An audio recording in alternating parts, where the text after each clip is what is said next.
Year. So Happy New Year to everyone especially to all everyone Happy New Year.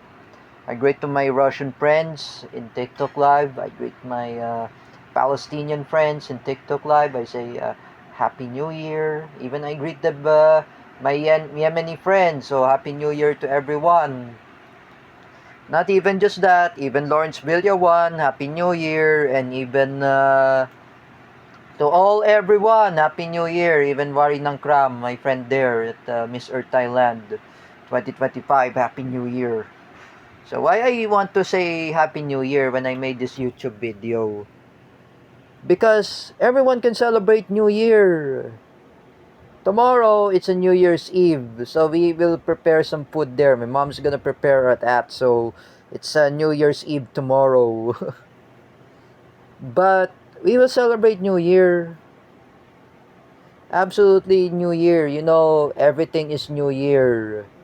And I say those kids are already stopped playing with the illegal firecrackers. They want to explode or something. For me, I am just advise those kids. Anyway, make unity.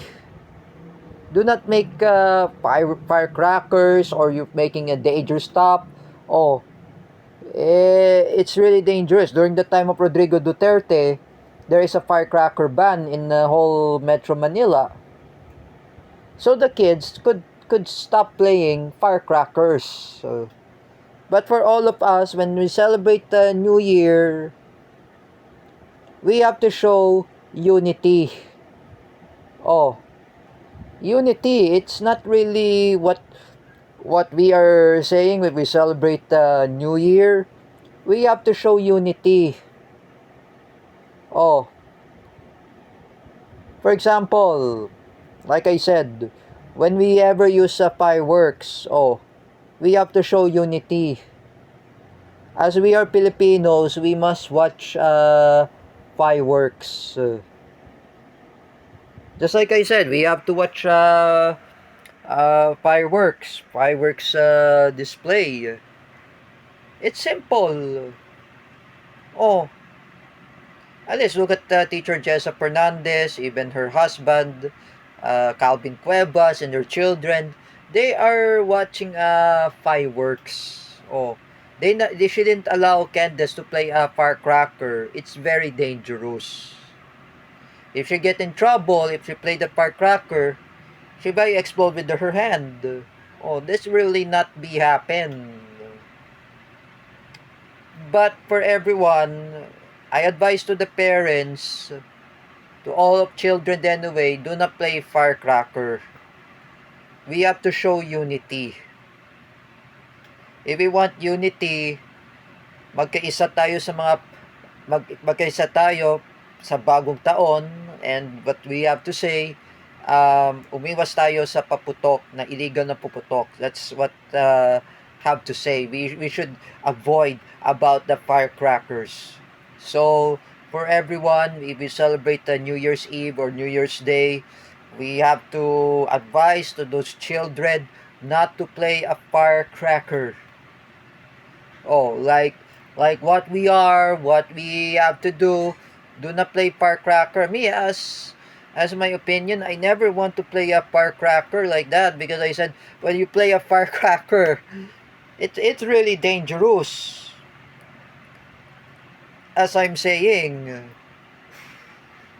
as we are showing the unity for the firecracker, you know, the time me and my relatives at Isa in 2019, me and my parents, oh, before I'm having a reunion with David Gill in Viber, um, we celebrate New Year's Day or New Year's Eve in Condo Stellar Place, alongside with Ate Isa. And we celebrate New Year's Eve. We always celebrate New Year's Eve. It's simple. We celebrate New Year's Eve. Just like I said, when we celebrate New Year's Eve, we will celebrate New Year's Day. It's always to do when we celebrate New Year's Day. Oh, when we watch in the condo instead of place, we just jump and we say Happy New Year. Oh, We say Happy New Year, it's a lucky charm. We call it the New Year. Yeah, as for everyone, I ask the children anyway, let's show unity about the New Year celebration. Look at Nanay Ningning and Yumi. They never go outside to watch a fountain. They said they will never watch. So they watch a fireworks in front of their house in Quezon City alongside with Nanay Banji. That's always to do to celebrate New Year. Oh, we will celebrate New Year.